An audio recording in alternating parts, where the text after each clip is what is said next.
here, Lala, was a feral dog.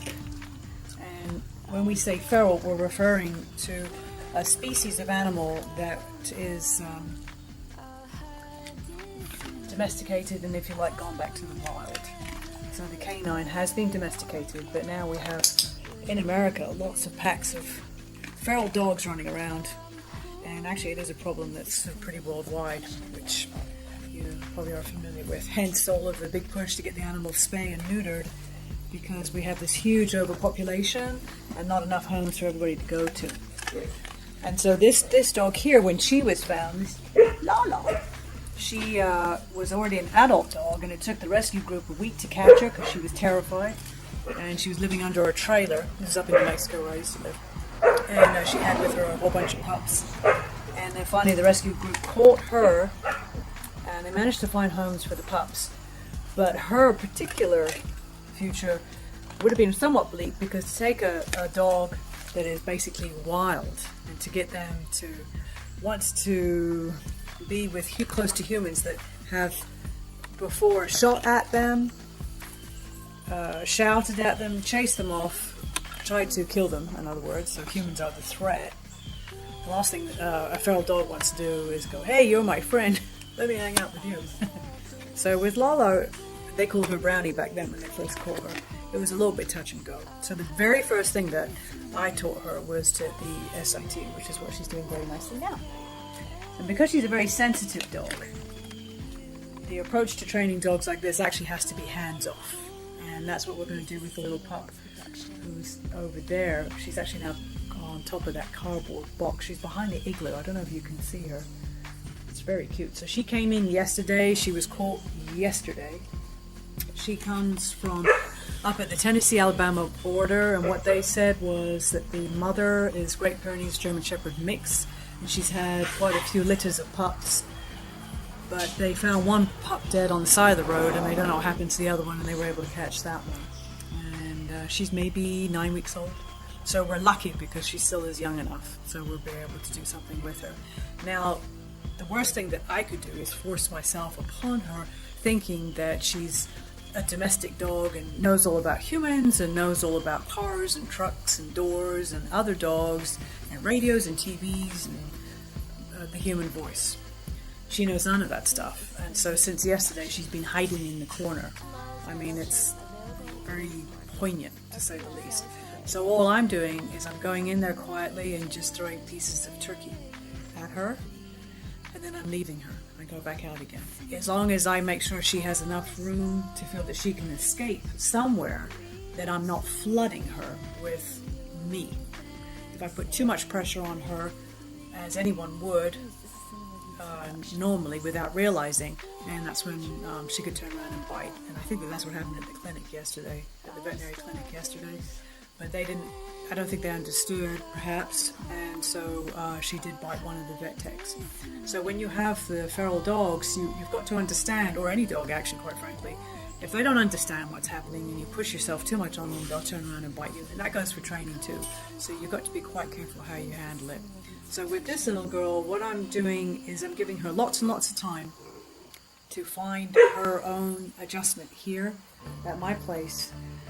She's getting enough stimulation from the environment already. So my dogs are coming and going, people are coming and going, the phone rings, I have training lessons, so she's already being exposed to that without me even having to do anything directly with her. If I let her get used to that here, it'll serve her in terms of being able to very slowly make tiny little baby steps in understanding humans and how we work. I mean, if you think of it in terms of the flying saucer came down and picked you up and took you to their planet and expected you to understand them, that would be pretty much how a dog or any animal that's captured from the wild feels when you take them into captivity.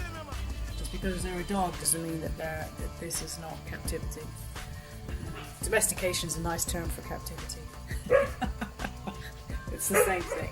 So if I approach this as I would when I work with wild animals, it's the same thing for me. So we are very much looking at